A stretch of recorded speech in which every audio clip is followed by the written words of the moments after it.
Hi boys and girls, and welcome to the Crafty Corner. My name is Miss Lisa. Today I've got another cool craft for you. This is our polar bear on ice. It is now winter time. It is cold. Those polar bears are probably hibernating maybe, or maybe they're out walking around like this is. In your packet when you come to the library, you are going to get some white paper, some light blue paper, some dark cardstock, and some little cutout snowflakes. Now this dark blue cardstock is the background, so don't cut into it at all. Our white is for your hand print because our polar bear is actually your hand. So I'm going to lay my hand down here and do it off to the side because you still have to make a face. And we're going to trace my hand. Your polar bears might be smaller than mine, but I think I can make mine a little smaller. So we're going to, once I have it, I'm going to trim around where my fingers were. And handprint crafts are a lot of fun. We've done several of them throughout the years. So make sure you make it nice and smooth because your fingers are going to be the polar bear's legs. So here we go. Almost traced my hand. There we go. Once you have your hand, let me take a look at this. I do believe that we have to, we have to cut off the thumb. Bye, thumb. All right, and I'm going to round the back up a little bit here so that looks like the polar bear's back, like when he's walking, his back is up like that. So this finger was a little fat. I'm going to trim that off just a little bit. I'm going to shorten my fingers so that it's not quite as tall. Because I have big, long, tall fingers. Okay, so there we have a thumbless hand. Okay, then with our paper, you're going to want to make an oval with little ears sticking out of it. So you might actually want to stick this here so that you sort of see what size you need. Okay, so we're just going to draw an oval and give the little bear some ears. And then cut it out. So I've made an oval with two little bumps on top for ears. So this is the part where you get to be creative and create your own little polar bear head. All right, once I get it cut out, we'll see if it matches pretty well with my polar bear. So I'm just going to stick his head right there. That looks really cute. All right, let's take my trash and throw it away. Now we're ready to put everything together. Still have some trash. All right, let's get my polar bear here. He's a nice big mama polar bear. He's just going to hang out right there. Now with this, you're going to be making the ice. So ice flows are often jaggedy.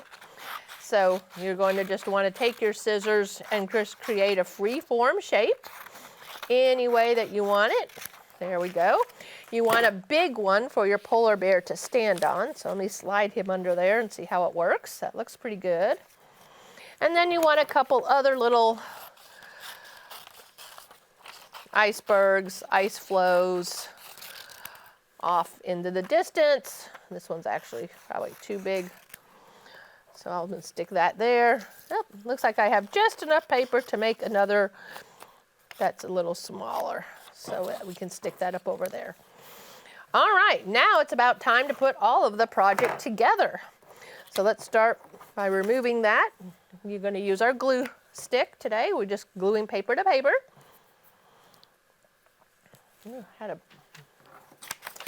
had some glue stick that was still on the table. All right, so I'm going to slather that nice and good and make sure I get the corners. Glue that iceberg down, or ice flow. And we're going to get these other ones glued down so that we have our little ocean scene here. Our polar bear's habitat. All right, then we're going to take our polar bear and go ahead and glue him down on the big ice flow. Here's our thumbless hand again. Then we're going to add our face. Then we get to add the details. So there he is. So let's add some details to it. They have claws. So take a Sharpie or just a black marker and make some claws on the feet. You can add some water waves in your blue. Even way back here, the water's still rippling. For his nose and eyes, I'm just making some arcs with a dot. For his nose, I'm going to make this oval. I'm going to color it in except for the very center. I'm going to leave it white. Draw a line straight down and make a little curvy smile. Isn't he adorable? Now, if you have some pink available, you can add a little rosy pink up in his ears, maybe even in his cheeks. Okay, and anything else that you can think of, you could add in, but that's about it except for our snowflakes. So I've given you some of our little die-cut snowflakes that we cut out for you. So you're just going to want to glue those wherever you feel like, so that it is actually, looks like it's snowing where he's living. All right, there we go. Actually, I have one more. Let's stick him up in the corner. All right, boys and girls, what do you think? It's a sweet little scene here where this polar bear lives. We do have lots of books at the library on polar bears. So come and get one of those books and get the craft packet and make yourself a cute little polar bear. Thank you so much for watching. I'm Miss Lisa for the Fayette County Public Library, and you've been watching the Crafty Corner. Come back again next week, and I have another craft just for you. Bye now.